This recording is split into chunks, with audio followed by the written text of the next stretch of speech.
Instagram is automatically filtering out political content for every user. And yes, this is an election year, and no, the company has not clearly defined what political content means.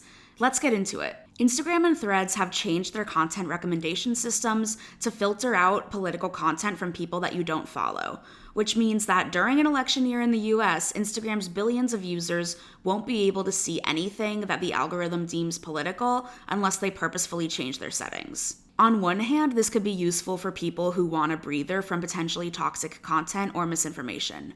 But it could also silo us further into our own echo chambers and limit our ability to consider political issues from multiple perspectives or learn about community organizing efforts in our area. Users are also concerned because it's still unclear what political content means. Instagram defines this as potentially related to things like laws, elections, or social topics. But this definition leaves us with a few questions.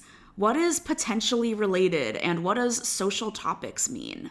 Could this be used to limit content from queer educators or Black Lives Matter advocates, or anyone who wants to use their platform on Instagram to talk about what matters to them? You can opt out of this by going to your settings on the Instagram app and changing your filter settings. We walk you through this on a post on TechCrunch. So why is Instagram doing this? Well, in the last US presidential election, Facebook was held responsible for some of the spread of disinformation and organizing that led to the January 6th attacks on the Capitol. And in 2016, there was the Cambridge Analytica scandal, which saw a political consulting group hijack the data of millions of Facebook users and use it to support the Donald Trump presidential campaign.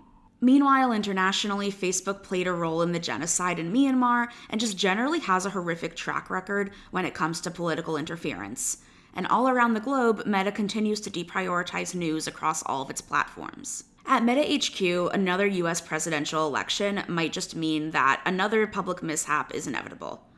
But if these political content filters prevent us from learning about the world around us and connecting with others in our communities to advocate for ourselves, then this can't be the answer to Meta's foibles.